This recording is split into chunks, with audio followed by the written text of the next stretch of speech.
Le jour se lève sur des tours d'immeubles modernes, collés de la plus petite à la plus grande. Une production Salon du Livre et de la Presse Jeunesse en Seine-Saint-Denis. Le soir tombe sur les immeubles. Dans la nuit, des lumières brillent aux fenêtres.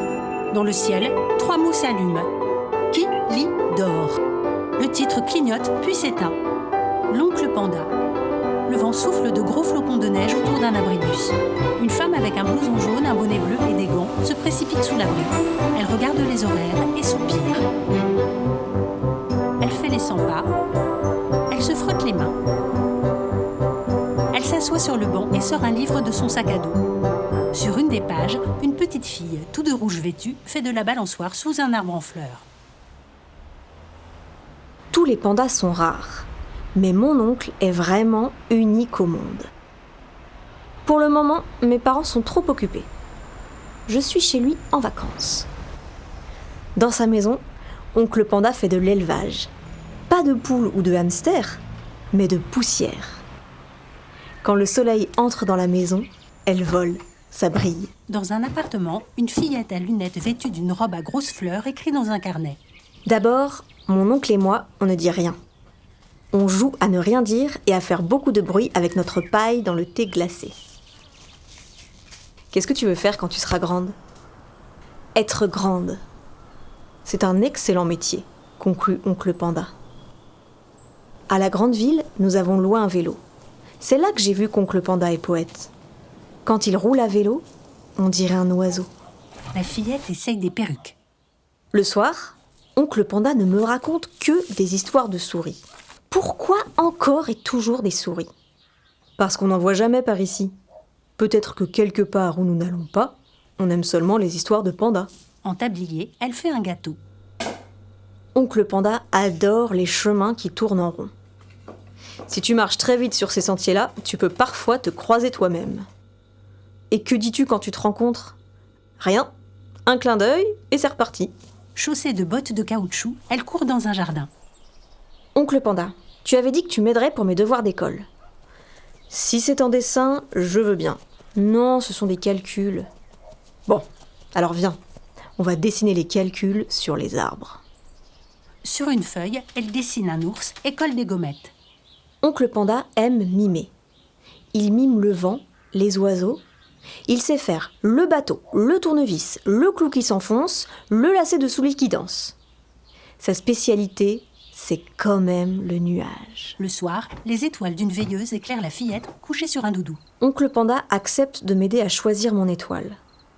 Il m'indique où il faut aller pour bien voir le ciel en haut de la colline, comment se coucher pour bien les voir filer, comment fabriquer un oreiller d'herbe pour pouvoir être bien installé.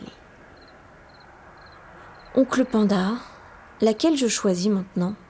Ah, ça, débrouille-toi. Une étoile, c'est personnel. Qu'est-ce que tu dis de celle-là ? La petite là-bas, dans le coin, qui n'a l'air de rien ? Pas mal. C'est aussi la mienne. Et ma tante ? Tu as dit qu'elle a rejoint les étoiles. Elle a choisi laquelle ? La grande au milieu ? Non. Celle que tu me montres est seulement une demi-filante. Ta tante était beaucoup plus rapide que ça. Il fait jour. La fillette appuie ses mains sur la vitre d'une fenêtre. Oncle Panda, que fais-tu quand tu t'ennuies ? Je compte les feuilles dans les arbres, les pépins dans les pommes, les cailloux sur le chemin, les champignons dans la mousse, les herbes sous la rivière, les notes de musique du vent et les bonbons dans ma poche. Je ne m'ennuie jamais. Oncle Panda est champion pour marcher sans bruit du bout des pattes.